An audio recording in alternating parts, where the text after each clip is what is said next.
Voilà, c'est parti. L'enregistrement démarre.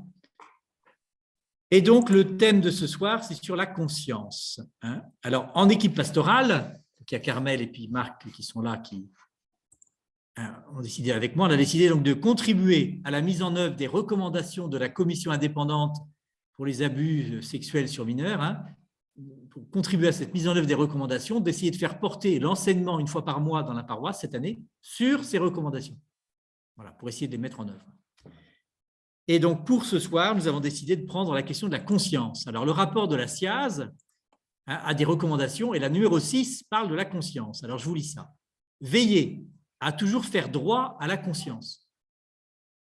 Voilà, déjà ça. Cherchez dans les enseignements à mettre au jour les voies d'une conscience éclairée par une intelligence critique. Et un peu plus loin, dans toutes les formes de catéchèse, enseignez aux fidèles, donc les fidèles, c'est nous tous, enseigner aux fidèles, en particulier aux plus jeunes et aux adolescents, l'exercice de la conscience critique en toutes circonstances. Voilà. Donc, éduquer les consciences, bienvenue Michel, à toi, éduquer les consciences, et donc former les consciences, parce que, évidemment, la conscience éclairée doit être un rempart contre les abus, justement. Alors, mon petit enseignement va être à peu près d'une vingtaine de minutes, puis après, on aura un temps d'échange et de partage. Je vais d'abord parler un peu de la conscience, la définir, voir son enracinement biblique, parce que ça vient vraiment de la Bible. Ensuite, parler du fait que la conscience doit être éclairée, éduquée.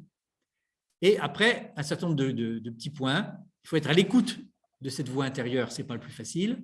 La conscience humaine aussi peut être erronée, on peut se tromper, quoi. Et la nécessité de former du coup sa conscience. Et je ferai après une petite différence entre conscience et opinion. Parce que beaucoup de gens aujourd'hui disent c'est ma conscience, autrement dit, ils pensent ce qu'ils veulent et ce n'est pas ça la conscience. Et puis, conscience et conditionnement, parce que beaucoup de gens aujourd'hui disent de toute façon, on est formaté en fait par l'environnement, est-ce que vraiment on a une conscience libre? Voilà les différents points. Ça vous va? J'espère. C'est un menu unique, je n'ai rien d'autre à vous proposer, donc merci. Alors, premier point, la conscience. Alors, brainstorming entre nous, qu'est-ce que spontanément il vous vient quand on dit la conscience humaine? Voilà, dites comme ça. Qu'est-ce qui vous vient? La conscience humaine, c'est quoi pour vous? Une voix intérieure qui parle, qui te parle. D'accord? D'autres dites avec vos mots, allez-y avec vos mots. Sous l'action de l'Esprit Saint, avoir un esprit critique. D'accord? Faire la différence entre le bien et le mal. Le discernement. Ouais. Une intuition. Encore une ou deux réponses? Alors, quand on se pose des questions, rentrer profondément en nous pour avoir une réponse. Bon, intéressant. Oui. Catherine, tu dirais quoi? La conscience humaine? C'est essayer de trouver quelque chose de juste qui est en accord avec nous-mêmes. Essayer de trouver quelque chose de juste qui est en accord avec nous-mêmes. Intéressant aussi ça. Marc, tu dirais quoi toi? Oui, un petit peu comme ça. Mais je dirais, pour moi, il y a quand même énormément du fruit de l'éducation. Le fruit d'éducation. Bon. C'est quelque chose qui se travaille. Quelque chose qui se travaille. Intéressant aussi ça, oui. La conscience se travaille, tout à fait. Mes sœurs, pour vous, spontanément, la conscience humaine, c'est quoi?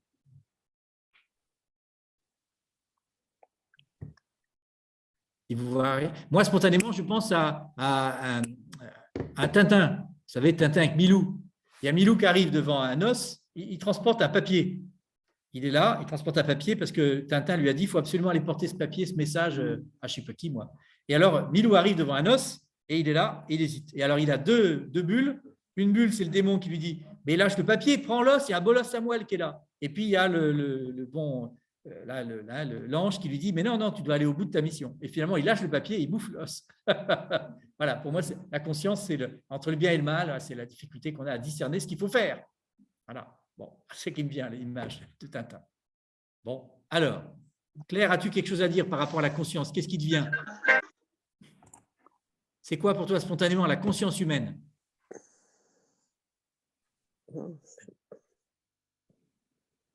Pas facile.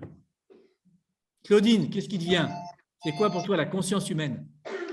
Moi, je pensais au discernement, Je pense au discernement. oui, Et toi, Claire, nécessaire. discernement nécessaire. Et toi, Claire, un mot? Ouais, pour moi, la conscience, c'est pas en rapport avec l'Esprit Saint, parce que tout homme a une conscience. Donc, tu dis c'est pas en rapport ou c'est en rapport? Non, c'est pas en, enfin, on Pas a en tous une rapport. conscience. Et Toi, c'est pas en rapport. D'accord. c'est pas en rapport pour moi. D'accord. On va y venir. Hein. Marc a dit au contraire, c'est l'Esprit Saint. Oui. Voilà, alors on va y Ouais, revenir. je sais bien. C'était très marqué par l'éducation. Oui, non mais Marc, oui, mais je pensais au premier Marc. Le premier Marc avait dit en rapport avec l'Esprit Saint, mais le deuxième Marc a parlé de. Voilà. On voit bien que c'est. Voilà. Tout ça, on va reprendre tout ça. Est-ce qu'on peut éduquer l'Esprit Saint? Dit Marc Gavard. Bon, on va y venir. Pour l'instant, on entend tout ça. On récolte, pour l'instant, cette moisson abondante de nos réponses spontanées. Qu'est-ce que nous dit le Concile Vatican II dans la Constitution sur l'Église dans le monde de ce temps? Au fond de sa conscience, l'homme découvre la présence d'une loi qui ne s'est pas donnée à lui-même, mais à laquelle il est tenu d'obéir. Cette voix résonne dans l'intimité de son cœur. Fais ceci, évite cela. C'est une loi inscrite par Dieu au cœur de l'homme.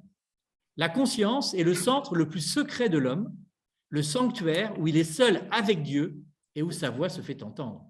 Voilà, définition de la conscience. Hein. Ce sanctuaire, le plus secret de l'homme, où la voix de Dieu se fait entendre. Donc on retient que c'est un sanctuaire où il est seul avec Dieu, donc un lieu privilégié de rencontre entre Dieu et l'homme, possible en tout cas. Hein. Excuse-moi François, les incroyants peuvent avoir une face. Alors bien sûr, on va répondre à Claire tout à l'heure en disant que nous croyons que l'Esprit Saint habite le cœur de tout homme de bonne volonté, y compris ceux qui ne sont pas croyants. Et voilà, en tout cas, la conscience, on va y venir, mais nous croyons que chaque personne humaine, quelle qu'elle soit, a une conscience. Après, voilà, est-ce qu'elle l'exerce? C'est autre chose. En tout cas, on croit qu'il y a un sanctuaire où Dieu est présent au cœur de chaque personne humaine. Et peut-être que Claire, en vous disant ça, elle dit qu'il y en a certains qui n'exercent pas leur conscience, quoi. Ils n'utilisent pas leur conscience. Bon, voilà, on y viendra. Je voudrais avancer, puis après, parce que si je n'avance pas. Alors, la conscience, dit toujours le Concile, dit la conscience est ce lieu qui doit être inviolable. Le curé d'Ars disait que même les anges ne mettent pas les pieds dans la conscience humaine. Autrement dit, personne ne devrait s'introduire dans une conscience humaine. Et du coup, je raccroche ça aux recommandations de la SIAZ, justement, il y a des abus de conscience. C'est-à-dire que des gens qui osent, sous couvert d'ascendant spirituel, je ne sais pas pourquoi, directeur de conscience, etc., vous voyez, ils osent s'introduire dans la conscience de l'autre, notamment des enfants, et c'est vraiment terrible parce que ça devrait être inviolable. La conscience humaine, personne d'autre que Dieu ne peut y être. Voilà. Même par exemple, entre des époux, il y a ce qu'on appelle le jardin secret de chacun. L'autre n'a pas à abuser pour entrer dans la conscience de. Voilà. Ça, c'est vraiment un point important. Alors, c'est repris, ces textes du Concile, c'est repris intégralement dans le catéchisme de l'Église catholique. Bon, très bien. Donc, le catéchisme dit la conscience, c'est ce lieu où Dieu peut parler. Alors, c'est un petit peu différent du Concile. Le Concile dit c'est Dieu, où la voix de Dieu se fait entendre. Le catéchisme est un tout petit peu plus prudent. Il dit c'est là où la voix de Dieu peut se faire entendre, dans la mesure où on prend les moyens d'écouter la voix de sa conscience. Mais on peut aussi passer à côté. Voilà. Il est dit, il importe à chacun d'être assez présent à lui-même pour entendre la voix de sa conscience. Et on voit bien que des fois, on passe complètement à côté. Alors, si on fait le lien avec l'évangile de ce soir, un homme a 2 fils, il dit au premier fils, va travailler à mon champ. Le fils dit non, puis il y va quand même, parce qu'on dit, il se repent. C'est-à-dire qu'il se met à l'écoute de sa conscience et il décide finalement d'y aller. Moi, je pense que là, il a été à l'écoute de sa conscience. Alors que le deuxième fils, il dit oui, j'y vais, puis il n'y va pas. Je pense qu'il a été à côté de la voix de sa conscience. Alors, le Concile Vatican II, dans la déclaration sur la liberté religieuse aussi, dit des belles choses. Il déclare que la personne humaine a droit à la liberté, y compris la liberté religieuse. Nul ne doit être forcé d'agir contre sa conscience. Nul ne doit être forcé d'agir contre sa conscience, ni empêché d'agir selon sa conscience, en positif. C'est important, ça, entendre ça. Alors, le pape François aussi, dans La joie de l'amour, un texte qui est paru en 2016, hein, il rappelle ça aussi par rapport au couple. Hein. Il dit, nous sommes appelés à former les consciences et non pas à prétendre nous substituer à elles.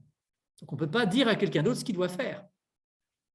Tout le problème de l'accompagnement spirituel, des fois, on se trompe, on est là, on dit à l'autre, hein, on conseille l'autre, vous savez, si j'étais à ta place, je ferais ça. Ben, tu n'es pas à la place de l'autre. Tu peux l'éclairer, mais seul l'autre peut décider ce qu'il doit faire. Tu ne peux pas décider pour lui. Nous sommes appelés à former les consciences, mais non pas à prétendre nous substituer à elles. Et un petit peu après, hein, le texte, enfin, l'encyclique de La Joie de l'amour dit « La conscience des personnes doit être mieux prise en compte par la pratique de l'Église. » La conscience des personnes doit être mieux prise en compte. Hein. Voilà. On doit entendre cet appel-là. Alors justement, bon, c'est intéressant. Alors, petit tour maintenant dans la Bible. Hein. La notion de conscience, en fait, elle est assez présente dans la Bible, même si le mot n'est pas utilisé. C'est le fait que Dieu dit que sa loi d'amour, il l'inscrit dans le cœur de l'homme. Si je prends par exemple le Deutéronome, hein, cette loi n'est pas au-dessus de tes forces, ni hors de ton atteinte, elle n'est pas aux cieux, tu n'arriverais pas là, il y a la tienne, etc. Elle n'est pas au-delà des mers, hein, vous connaissez ce passage-là. Elle est tout près de toi, cette parole, elle est dans ta bouche et dans ton cœur, afin que tu la mettes en pratique. Voilà, Deutéronome chapitre 30. Cette loi de Dieu est présente dans le cœur de l'homme.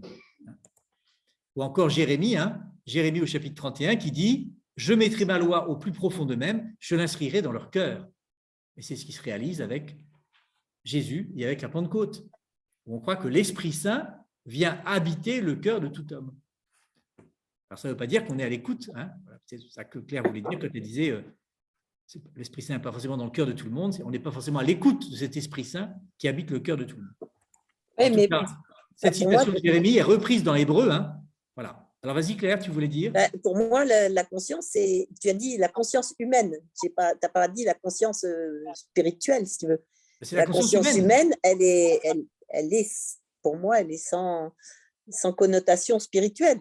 Réfléchir à son existence et faire des choix. L'Église dit tout homme a une vie spirituelle. Qu'il soit croyant ou incroyant, tout homme a une vie spirituelle. C'est-à-dire que l'Esprit Saint habite le cœur de tout homme. Voilà, c'est ce que dit la foi chrétienne. Elle croit ça. Et moi, j'y crois aussi. Voilà. Alors, cette voie intérieure, elle nous a été promise par le Christ. Pensez par exemple à Jésus qui dialogue avec la Samaritaine qui dit « Mais où est-ce qu'il faut adorer? Est-ce que c'est à Jérusalem? Est-ce que c'est au Mont Garizim? Où est-ce qu'il faut adorer ?» Jésus dit « Un jour viendra où chacun adorera en esprit et en vérité, hein, et l'eau que je lui donnerai deviendra en lui source jaillissante pour la vie éternelle. » Voilà, donc c'est cet Esprit Saint dont parle Jésus. Puis dans la Bible aussi, on a beaucoup de présence de cette voie de la conscience à travers les songes. Hein. La Bible est bourrée de songes, de gens qui, voilà, dans les rêves notamment, hein, Dieu s'adresse à la conscience de la personne. On vient juste de finir l'année Saint-Joseph. Hein, Saint-Joseph en est un magnifique exemple avec, voilà, il pense répudier Marie, hein, parce qu'elle est enceinte, etc. Et puis, voilà, que dans un songe, hein, Dieu lui dit, n'aie pas peur de prendre Marie comme épouse. Voilà. Et puis, il obéit après à ce songe, qui est la voix de sa conscience, qui s'exprime à travers ce songe. Voilà. Ou Pierre, hein, Pierre, prenons l'exemple de Saint-Pierre. Saint-Pierre dit, je suis venu pour les Juifs. Hein, puis voilà qu'il voit en songe, hein, vous savez, c'est ce drap qui descend avec tous les animaux impurs. Et Dieu dit, ces animaux impurs, je les déclare purs, prends et mange. Il dit non, prends et mange 3 fois. Puis après, il voit Corneille arriver et il fait le lien en disant, ce que Dieu a déclaré pur, je ne vais pas le déclarer impur. Donc, il va voir ce non-juif. Donc, il y a plein d'exemples comme ça, hein, de songes par lesquels Dieu parle. Donc voilà, donc si le mot conscience n'est pas vraiment présent dans la Bible beaucoup, hein, la réalité est très présente. Alors je passe maintenant au point 3. La conscience doit être éclairée, éduquée, puisqu'on est sur le thème de la formation de la conscience. Alors d'abord, premier point, on doit être à l'écoute de cette voix intérieure. Et ça, c'est vraiment difficile. Hein. Voilà. Le catéchisme catholique dit « Il importe à chacun d'être assez présent à lui-même pour entendre et suivre la voix de sa conscience. » Il importe à chacun d'être assez présent à lui-même. Alors souvent, on n'est pas présent à nous-mêmes. On est à la surface. On ne descend pas en nous. Donc c'est ça la difficulté. Hein. Et il continue en disant « Cette requête d'intériorité, hein, est d'autant plus nécessaire que la vie nous pousse à nous soustraire à ça. On est encombré de plein de choses. » Voilà. Hein. La journée est remplie de plein de choses et qui fait qu'on a du mal à prendre ce temps du silence pour faire retour. Alors, après, ici, de Saint-Augustin, le catéchisme en disant « Fais retour à ta conscience, interroge-la. Retournez, frère, à l'intérieur, et en tout ce que vous faites, regardez le témoin, regardez Dieu en vous. » Magnifique ça, comme phrase. Hein.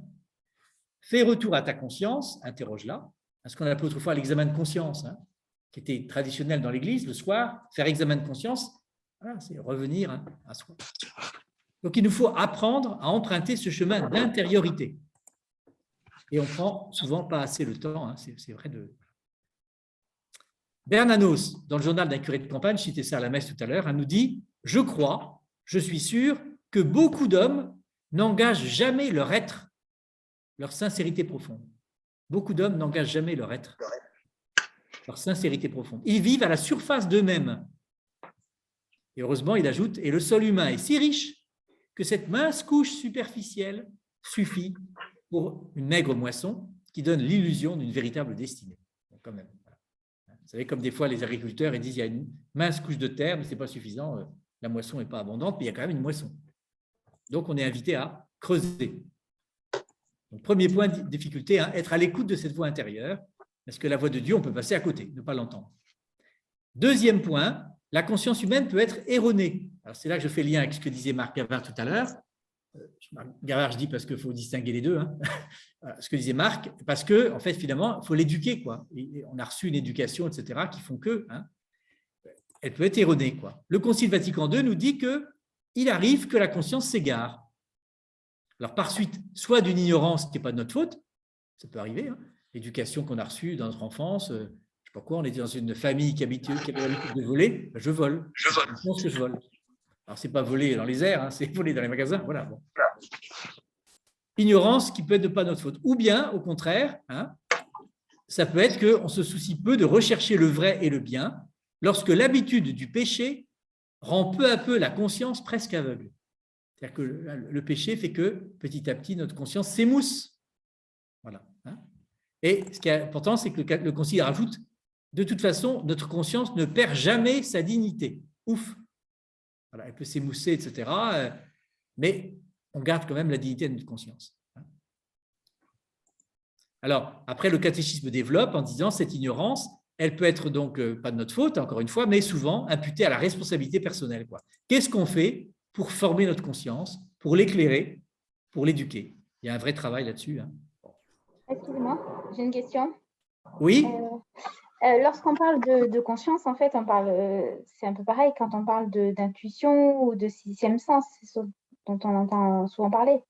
Alors, bonsoir, parce que voilà, ça permet de t'accueillir que tu es arrivé pour le… Oui. Hein. Alors, oui, on peut parler d'une intuition, si on veut, mais en même temps, il y a aussi de la raison qui intervient au niveau de la conscience.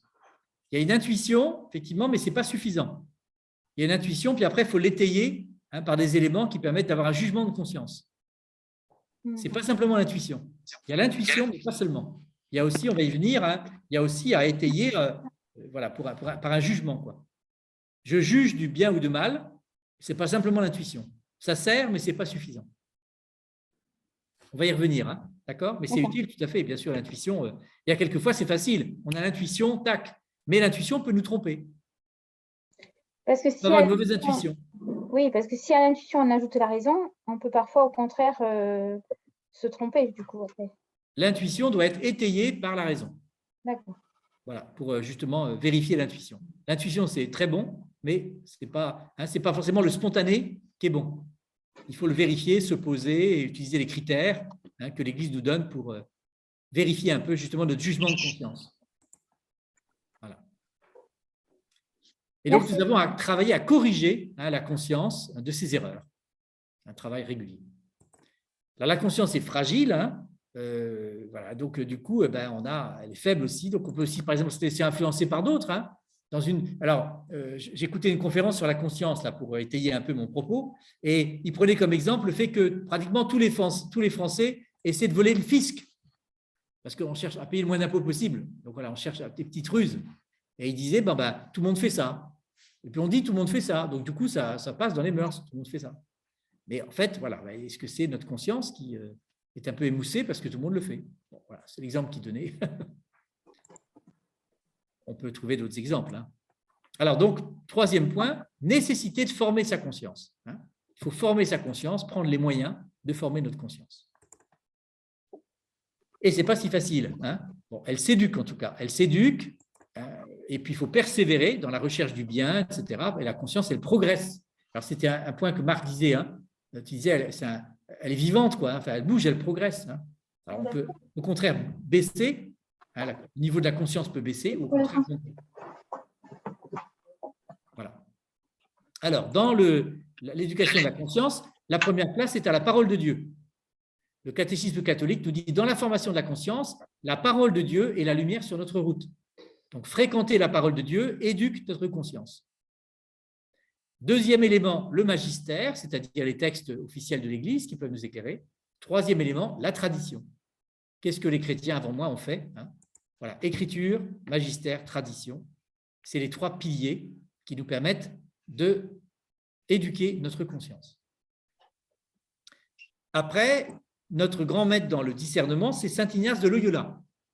Saint Ignace qui dit, avec ses exercices spirituels, hein, il dit qu'il faut apprendre à discerner les esprits. Quand j'ai une intuition, la question que j'ai à me poser, c'est est-ce que ça vient de moi? Est-ce que ça vient de Dieu? Est-ce que ça vient du mauvais? Voilà, chaque fois la question à me poser. Ce n'est pas parce que j'ai l'intuition que c'est forcément bon. Ça peut venir de moi, bon ben voilà, c'est de moi. Hein. Ça peut venir de Dieu, c'est très bien, mais ça peut venir aussi du mauvais qui m'entraîne dans le mauvais sens. Donc, saint Ignace, je vous le cite, hein, dans l'exercice spirituel, il dit « Je présuppose qu'il y a en moi trois sortes de pensées, l'une qui m'est propre, celle qui naît de ma seule liberté, de mon seul vouloir, et deux autres qui viennent du dehors, l'une qui vient du bon esprit, l'Esprit Saint, et l'autre du mauvais. » Et saint Ignace dit « Sois le portier de ton cœur ». Belle expression, je trouve. « Sois le portier de ton cœur.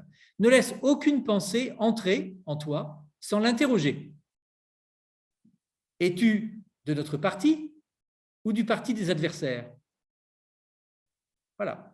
Quand on a une pensée, etc., une intuition qui nous vient, eh bien, j'ai à l'interroger. Est-ce que ça vient de moi? Est-ce que ça vient de Dieu? Est-ce que ça vient du mauvais?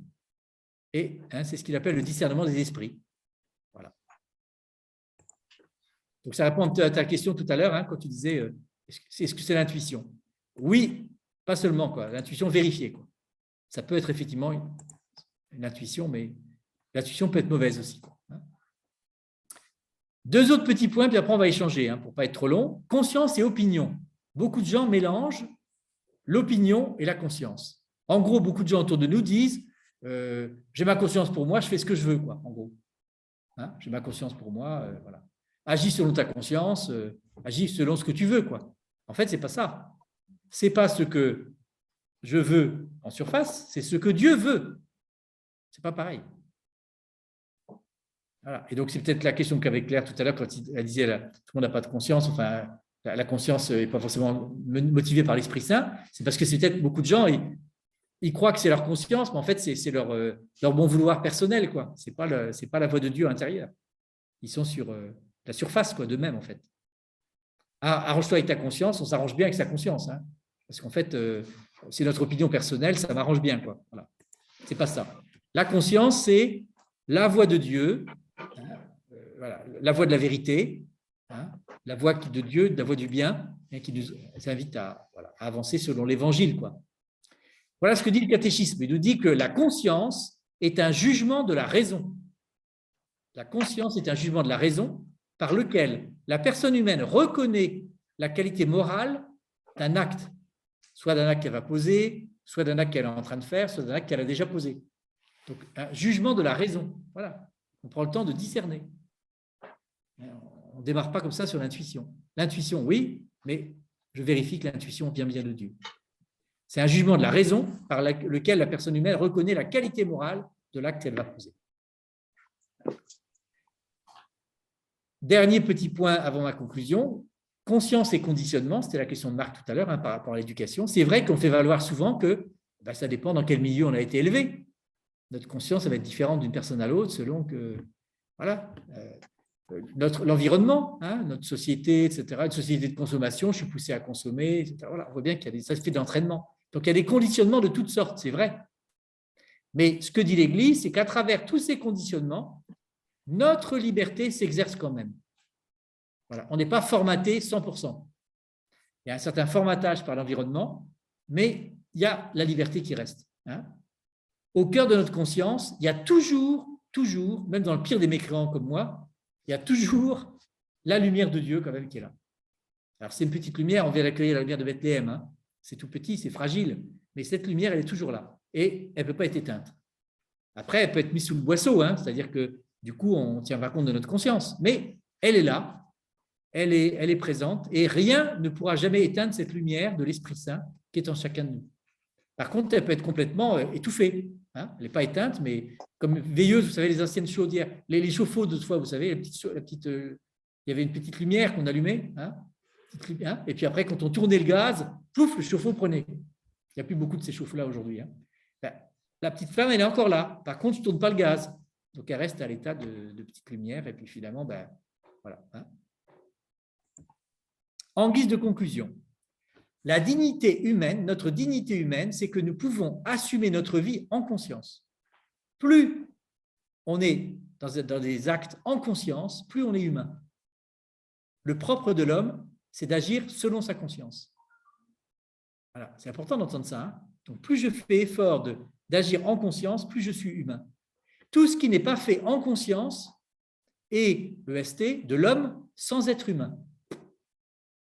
Je répète, tout ce qui n'est pas fait en conscience, c'est de l'homme sans être humain. Ce qui est notre dignité, c'est d'agir en conscience. Donc, c'est assez important comme enjeu. Hein. Mais la conscience est fragile. Hein. On est donc responsable de notre conscience, de la manière dont on l'éduque, dont on la nourrit, dont on aussi on influence les autres. Hein. Voilà. Et je finirai en recitant Vatican II, parce que je trouve vraiment c'est une très belle phrase, de la Constitution sur l'Église, hein, la conscience hein, est le centre le plus secret de l'homme, le sanctuaire où il est seul avec Dieu et où sa voix se fait entendre, c'est magnifique. Hein. La conscience est donc vraiment le témoin de cette présence de Dieu en nous. Donc du coup, nous avons vraiment hein, à éduquer et à agir en conscience. Voilà ce que je voulais vous dire. J'ai tenu à peu près 20-25 minutes et maintenant un petit temps d'échange, de partage entre nous. Et je vais tourner du coup l'ordinateur pour que si on veut y échanger, voilà, on puisse le faire avec aussi ceux qui sont en ligne. Donc ceux qui parleront, peut-être parleront assez fort pour qu'on entende. Alors peut-être un petit temps d'échange, de partage par rapport à la conscience. Ce que je vous dis déjà, est-ce que ça vous rejoint ou est-ce que… Oui, moi je voulais dire quelque chose en fait. Vas-y. Eh bien, là, donc, vous avez dit que la conscience, on doit quand même déterminer si ça vient du bien ou peut-être du mal ou de nous. Mais souvent, en fait, quand on a conscience de quelque chose, ou enfin, parfois je l'assimile à l'intuition, on ne peut pas l'expliquer. Parce que si on commence à l'expliquer en se disant, tiens, ça vient du bien, du mal ou de nous, on n'arrive plus à l'avoir. J'ai l'impression que l'intuition, c'est un peu ce qu'on dit, ou la conscience… on ne sait pas pourquoi, tout d'un coup, on a cette pensée-là, mais on ne sait pas pourquoi. Et si on commence à réfléchir, en fait, ce n'est plus la pensée initiale. Pourquoi ? Tu peux très bien, tu prends note de ta pensée initiale et tu l'étayes après. Oui. Qu'est-ce qui t'empêche ? Il ne faut pas la perdre, tu la notes, ta pensée initiale, et tu te dis, est-ce que ça vient vraiment de Dieu ? Et tu discernes. Parce que je me dis que si on essaie d'expliquer la conscience, du coup, là, on va la perturber avec ce qui est en dehors de la conscience, en fait. Pourquoi la perturber ? Pourquoi, au contraire ? Tu vas l'éclairer. Je me dis qu'on va tenir compte de nos acquis, de notre éducation, de notre mode de vie, voilà, des choses comme ça. Ouais. On dit parfois que l'enfer est pavé de bonnes intentions. C'est-à-dire, on avait une bonne intention, on avait une intuition, on est parti, puis en fait, ce n'était pas bon. Ça ne t'arrive pas ? Moi, ça m'arrive souvent. Hein. Si je pars comme ça, des fois, j'ai cru que c'était bien, en fait, ce n'est pas bon. Je n'ai pas assez discerné. D'accord. Tu vois, l'intuition peut ne pas être bonne. Elle peut être bonne, mais elle peut ne pas être bonne. Donc, il y a à discerner. D'accord. On n'est pas tout le temps en train de discerner parce qu'il y a beaucoup de choses qu'on fait par habitude. Mais il y a des moments, pour des choix importants, il faut s'arrêter et se dire, voilà, je prends le temps de discerner. Je vais prendre un exemple tout simple. Hier, je reçois un coup de téléphone de RCF. RCF qui me dit, voilà, j'aimerais que vous nous parliez de la lumière de Bethléem, la lumière de Noël, etc. Et j'ai pris rendez-vous pour jeudi matin, parce que j'ai dit oui, mais trop vite. parce que jeudi matin, je vais commencer par aller chez le dentiste. Donc, il y a de fortes chances que je ne sois pas en bon état pour jeudi en fin de matinée parler à la radio. Je n'ai pas assez discerné. J'aurais dû dire, vous me faites une demande, je réfléchis et je vous dis. Je n'ai pas regardé mon emploi du temps correctement. Et comme je ne sais pas dire non, je me suis laissé embarquer. Et maintenant, je regrette. Je me dis, jeudi en fin de matinée, je ne vais pas être dans le bon état pour parler à la radio. Voilà. Un exemple, tu vois, d'intuition. Je n'ai pas pris le temps de m'arrêter, de dire, je discerne d'abord si j'ai à dire oui. Un exemple tout simple. Alors, j'espère que ça ira quand même, que le dentiste ne va pas me charcuter trop, mais c'est un peu bête, quoi. Tu n'aurais pas dû dire oui comme ça. Alors, je voulais intervenir, en fait, vite fait. Pour moi, l'intuition, la conscience, c'est un petit peu quand parfois on se dit, on sent qu'il y a, par exemple, un danger, par exemple. Parfois, on dit, je suis désolée, mais on dit parfois que les animaux, ils voient un danger venir. Parfois, on voit les chevaux qui partent en courant ou des animaux qui savent que justement, il y a un tremblement de terre qui va arriver. Et nous, les humains, souvent, on n'a pas on s'écoute pas assez, alors que les animaux le font. Là, ce dont vous parlez là de jeudi matin, pour moi, c'est plutôt une organisation personnelle. Mais l'intuition, c'est quelque chose. Et puis aussi le fait, tu vois, que j'avais à discerner, que je n'ai pas forcément à dire oui à toutes les sollicitations. Je dois discerner si je dis oui ou pas. Je dois garder ma liberté.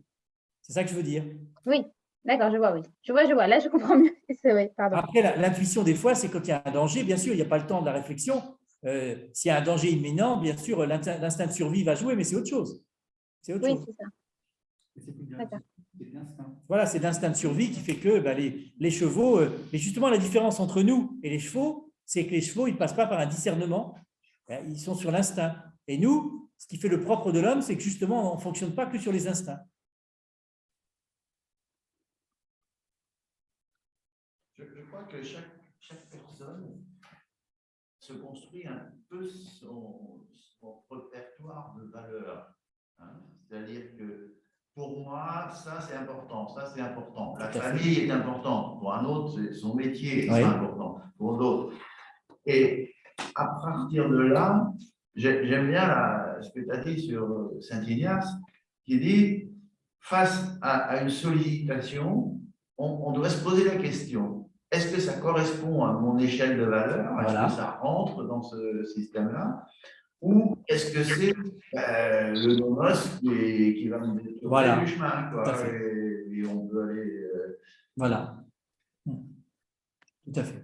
Et en fait, le problème, c'est le discernement. La conscience, c'est ce qui travaille au discernement. Alors, la conscience, c'est ce sanctuaire, ce lieu où il y a la voix de l'Esprit Saint. Mais faut-il encore être à l'écoute de l'Esprit Saint? La conscience, c'est voilà, quand on parle de la voix de la conscience, c'est la voix de l'Esprit Saint qui parle dans la conscience. C'est ça, exactement. Voilà. Quelquefois, on a confirmation après coup que le discernement a été bon d'une façon très manifeste. Oui. Que c'était de l'ordre de l'Esprit Saint. Oui. Tout à fait. Et dans ce cas-là, on se réjouit. Mais oui. Une confirmation comme quoi on avait bien discerné. Et c'est encourageant. Voilà. C'est encourageant à recommencer, à tenter, parce que voilà, c'est pas évident. Hein. Oui, tout à fait. Alors, l'expression pour le soir qu'on appelle l'examen de conscience, je trouve qu'elle est belle l'expression. Hein. Voilà, on prend le temps d'examiner sa conscience, c'est-à-dire de se remettre à l'écoute de cette voix intérieure. Alors, on ne peut pas le faire tout le temps à longueur de journée, mais de temps en temps, s'arrêter, se dire, je pose mes valises, quoi. Et sur les grandes décisions qu'on a à prendre, quoi. Hein. Bon, les petites décisions. Par exemple, toi, Carmel, quand tu as dit est-ce que j'accepte ou pas d'être à l'équipe pastorale, ça engage quand même sur l'année pas mal. Ben voilà, tu as pris le temps de discerner, j'imagine, voilà, pour donner une réponse ou des choses importantes, quoi, un peu. Moi, je trouve que ce qui est très important, c'est de respecter la conscience de l'autre. Ah, ouais. Alors, ce n'est pas toujours facile quand on a, pour l'islam, par exemple, la politique des migrants. On a une échelle de valeurs et tout le monde ne peut pas s'impliquer dedans parce que les gens ont d'autres valeurs. Même, on sait clairement, lire la parole de Dieu, méditer, essayer d'écouter l'Esprit Saint, on a des échelles de valeurs qui sont différentes et ce qui est difficile parfois, c'est le respect de la conscience de l'autre en disant, bah oui, on peut avoir la même échelle de valeur a priori, mais on a quand même un différentiel très important. Ça, c'est vraiment un problème. C'est-à-dire, à partir de quel moment j'ai le droit d'essayer d'influencer l'autre? Voilà, oui. J'ai le droit de l'influencer, mais pas de le contraindre. On n'arrête pas de s'influencer. Parce que dans notre comportement, on s'influence les uns les autres. Si je fais le bien, je pousse les autres à faire le bien autour de moi. Si je fais le mal, je pousse les autres à faire le mal. Donc, on a une influence les uns par rapport aux autres. Oui, à mon avis, c'est indéniable. Après, je n'ai pas à contraindre l'autre. C'est différent. Je dois respecter sa conscience. C'est toujours la personne qui a une personnalité un peu plus forte que l'autre. Et l'autre, il va se trouver influencé. Et notamment les prêtres. Oui, ben justement, et ben du coup, on a une responsabilité encore plus grande. Ceux qui sont des leaders naturels, un peu, pour nos hommes politiques, etc., voilà, qui parlent bien, eh bien, ils ont une responsabilité plus grande, donc ils ont justement à affiner leur conscience, d'autant plus qu'ils savent qu'ils ont une influence. Voilà. C'est vrai qu'on a beaucoup de facteurs. Parle bien-être parce que. On a beaucoup de facteurs d'influence dans notre société qui sont purement laïques, quelque part, même si on dit que c'est effectivement un sanctuaire avec une de Dieu, mais prenons les cours de morale qu'on avait à l'école quand on était petit. Les plus âgés d'entre nous, c'est-à-dire pratiquement tout le monde réfléchit. Parle bien fort parce que. Les cours de morale, ce n'est pas de la morale religieuse. La justice, ceux qui sont juristes ici, il y a la notion de bien et de mal. Oui. Les réseaux sociaux, les médias nous abreuvent d'informations en disant voilà ce qui est bien. Le camp du bien, c'est nous. Voilà ce qu'il faut pour penser pour être dans le bien.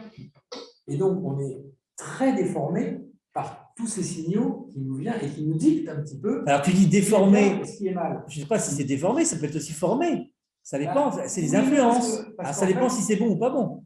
C'est ça. Voilà, c'est pas forcément déformé. Il y a quand même une forte tendance. C'est influencé. Oui, si c'est pas beau. Il y a quand même une forte tendance à simplifier, à nous amener à ne pas réfléchir et dire le bien, c'est ça, un point, c'est tout. Si vous ne le faites pas, c'est mal. Et on ne nous laisse pas, beaucoup dans les médias et dans les réseaux sociaux, tout ça, ne nous laisse pas l'espace de réflexion. C'est ça le problème beaucoup qu'on a dans notre société. Nous, de fait, on a besoin de beaucoup de discernement. Oui, je pense que le monde, il est tel qu'il est. On ne peut pas dire que c'est à cause du monde que je me laisse influencer. Je pense que c'est un problème de formation déjà de soi-même. Mais c'est vrai que dans le monde, maintenant, il y a un nouveau boulot qui existe, c'est le métier d'influenceur. Tout à fait. C'est reconnu. Voilà. Oui, il y a raison. En fait, on sait bien que ça existait déjà avant. Les gens qui en influencent d'autres, il y en a toujours eu.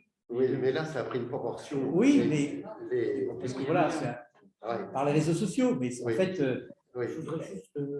Pour revenir sur les micros. Attends, Claudine, il y a Bruno d'abord, puis après, à toi. Vas-y, Bruno. Je ne l'entendais pas. Pardon. Elle juge par rapport à la loi. Ça, c'est très important.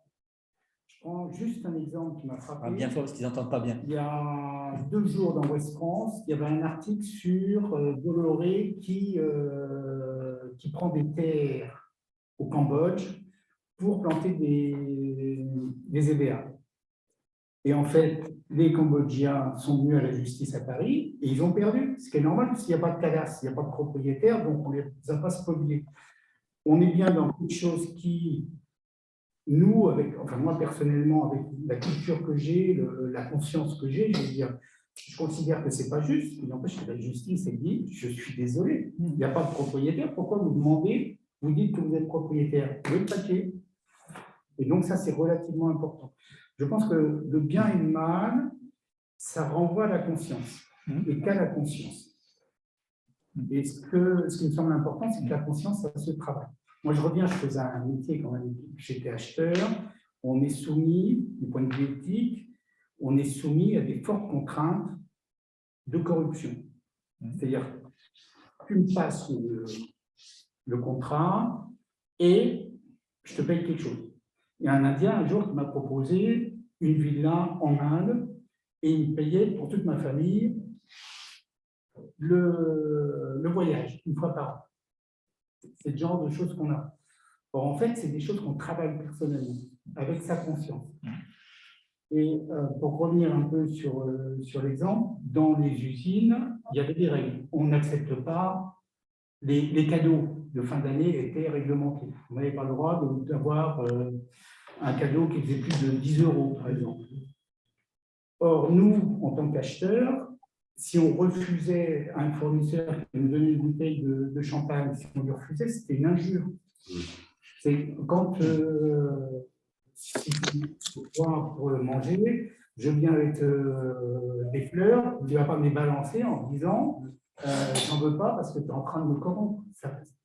Et c'est des choses, il faut travailler ça. Voilà, travailler la il faut conscience. le travailler tous les matins. Ce que je dirais, quand on allait au boulot, on se disait voilà, je me mets en position de savoir pourquoi. Il faut trouver les bons axes.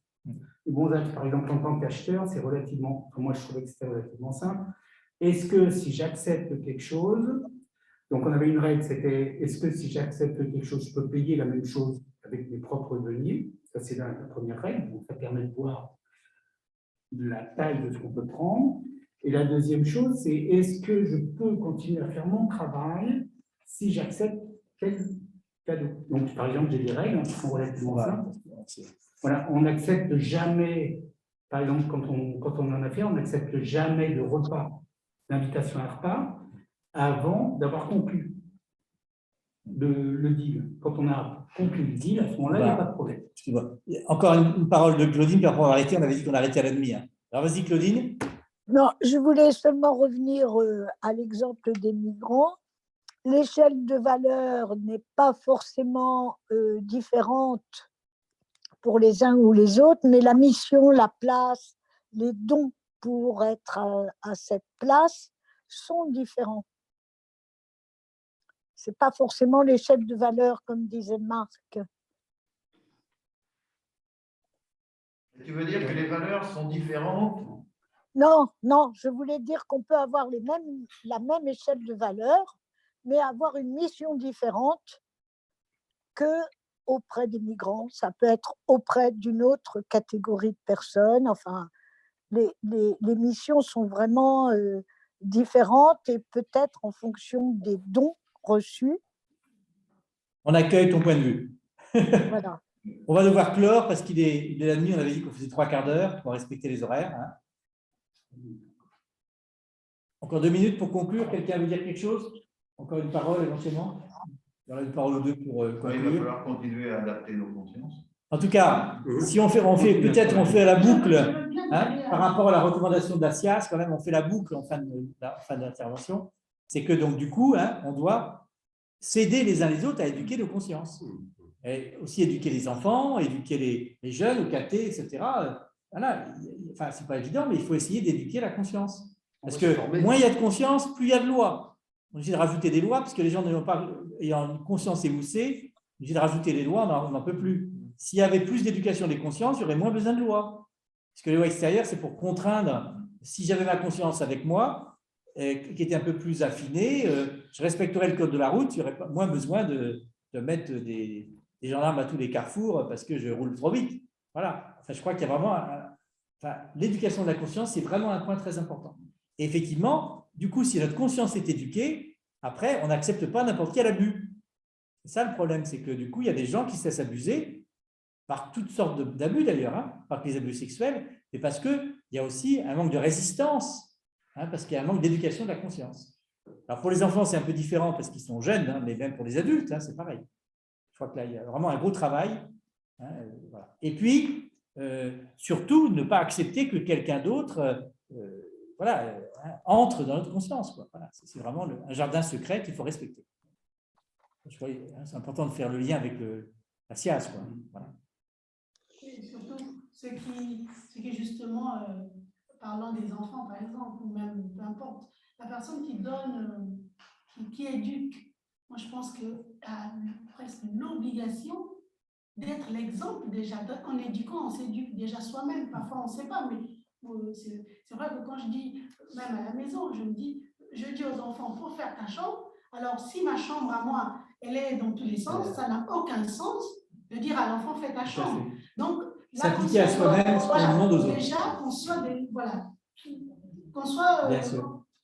enfin, l'éducation qu'on va donner sur cette conscience-là, déjà soi-même, on soit l'exemple. Sinon, ça n'a aucun sens. Sinon, ça choque et même la personne à qui ou les enfants à qui on donne cette éducation, quand ils vont nous voir dans cette erreur, mais c'est clair que l'enseignement est parallèle, est multiplié par Dans le Nouveau Testament, il y a ça d'ailleurs. Quand Saint Paul parle des responsables de communauté, il dit qu'il faut choisir des gens qui sont capables déjà de gérer leur maison. Comment c'est bien sûr, c'est fondamental. Père, est-ce que ce serait possible, parce que j'ai bien aimé les références. J'enverrai la feuille. Super, merci. Parce qu'il y a Laurent Gilquin qui m'a demandé aussi déjà, donc je vais m'obliger à recopier proprement et à vous envoyer ça. Ça me fera travailler. Ce sera bon pour ma conscience. Non, mais pour travailler. Voilà. Merci de votre présence. Et puis, au mois prochain, on essaiera de rester sur les recommandations de la SIAZ. Sinon, Père, si vous voulez, vous pouvez m'envoyer des notes succinctes. Je les mets moi-même dactylographiées. C'est comme vous voulez. Non, mais j'ai déjà tapé, moi. C'est plutôt que super. C'est pas tapé en bon français. Comme je suis perfectionniste, j'aime bien que ce soit bien fait. Merci. Alors, au revoir. Je soigne, mais... Voilà. Bonsoir. À vous. Bonsoir. Bonsoir. Bonsoir.